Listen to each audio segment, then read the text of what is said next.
and welcome to another exciting edition of the Agentic CMO. We are here again in beautiful, sunny Palm Beach, Florida. And I am thrilled today to be joined by Chad Palmer from United Franchise Group. Chad, you want to introduce yourself? Sure. I'm Chad Palmer, Chief Growth Officer at United Franchise Group. We currently have 7 brands, 1,600 franchisees, and spread across 60 countries. Wow. Multiple industries. Yeah. That's some real scale.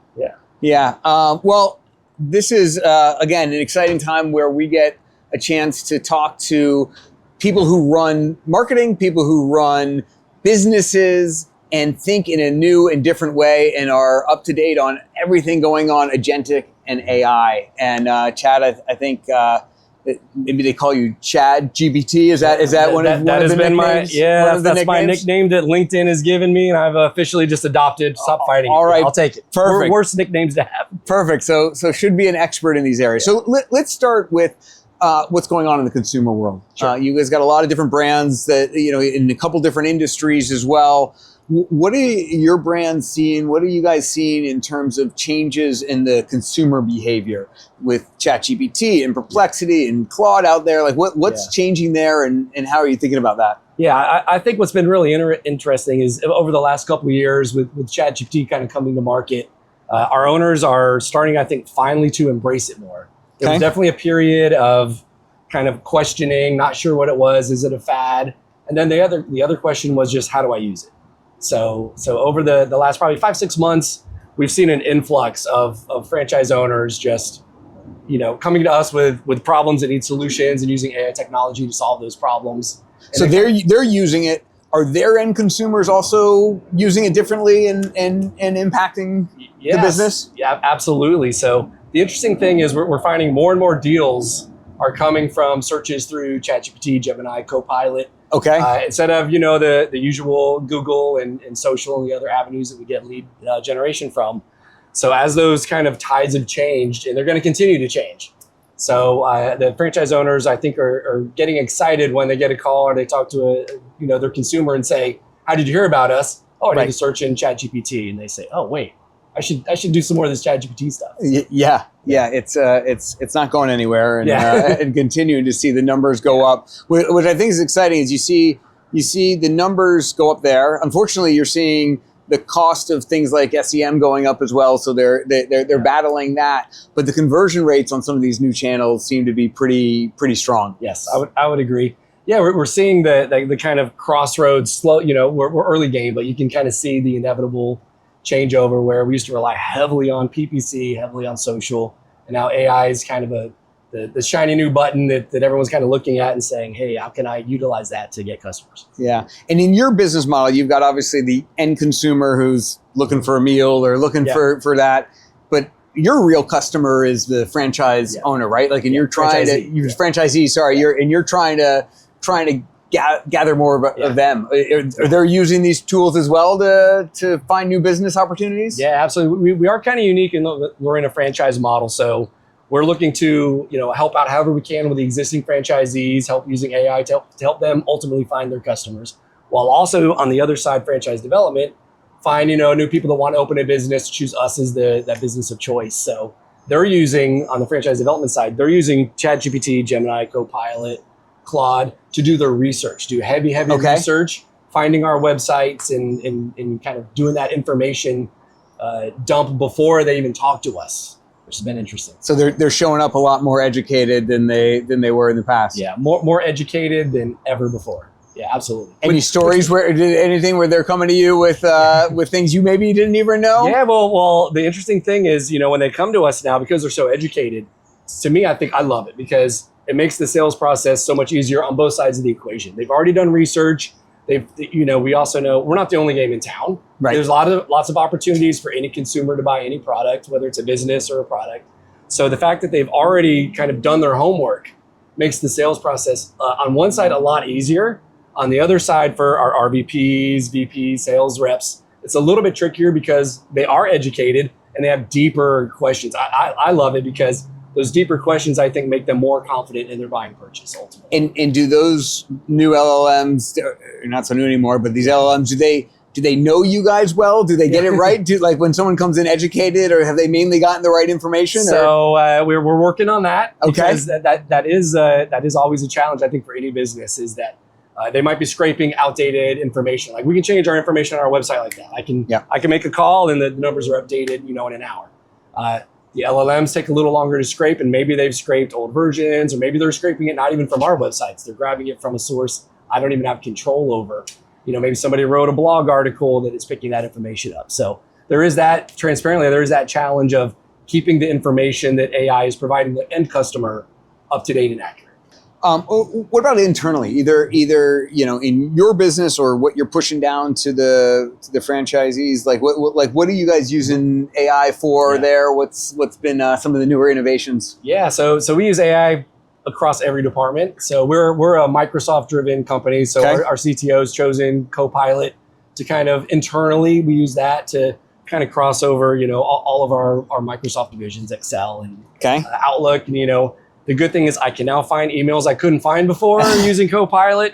For some reason, the dots are connecting a little better. And even just from a reporting basis, it's a lot easier to say, hey, can you cross-reference this list of sales to anyone I had an appointment with to see, does the salesman get a commission? And just things that were more manual labor are a lot easier now. Yeah. Those are some great ways. Anything you guys built internally as well on your own? We're constantly building. So we've been using Claude a lot. Like I know from the talks today, a lot of my compatriots, everyone seems to be jumping on the Claude train. But yeah, building out lead scoring devices, kind of self-serving apps to kind of help in the customer journey internally.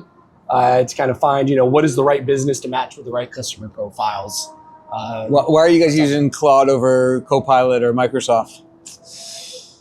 Not to get controversial. It's a touchy subject in the building because we have kind of chosen the other interesting thing is on an enterprise organization, everybody wants a seat. So there's obviously a cost. So we have to say, does everyone get Copilot? Everyone get ChatGPT? Everyone get Gemini?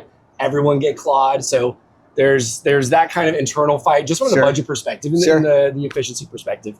I think those of us that use AI at a deeper level appreciate kind of some of the mechanisms that Claude has in place and the ability to throw a bunch of spreadsheets in and get a beautiful looking report that some of the other LLMs I don't think have really caught up to yet. Yeah. Just so part of it is just, once you know how to use a certain system and you start getting results from it, I think you start showing some favoritism and you start choosing that. Claude has been the choice lately. Yeah, I love how Claude sort of shows very clearly what it's thinking on, working on, going out and doing it. It follows a full real agentic model of it's going to go figure things out and run some different tasks. It's not trying to do everything itself. What's interesting is it seems that both Google with their newest release and OpenAI with their recent release, same thing. They're both trying to go to this agentic model of not just a chat interface to talk back and forth and give good ideas or create an image or something like that. It's a constant race. So the way I see it is a lot of people kind of start AI as like, hey, I'm answering questions and I'm using it for ideation. I'm getting some great maybe social media posts or social media content ideas. Then that next level is like, I need a partner in my day-to-day work. And so once you kind of hit that level, I think of kind of understanding the capabilities of AI in Claude specifically, and then you say, hey, I can have this set up and running while I go do this budget meeting. And when I come back, I have a lead scoring, program app built out at my fingertips, ready to do the next phase. I think my problem is like I'm too into what it's doing that I sit there and watch it. I think I'm losing some productivity that way. I got to let it go do its thing. But it's kind of fun to watch that stuff go. But you're right. That's where it really changes from hey, it's helping me. It's an assistant to it's going to do the work, and I'm going to trust that it comes back and maybe verify still, but trust but verify. Verify themselves. Always. So, Birdeye's been rolling out some new products recently, things like search AI, things like marketing automation, all these new agents coming as well.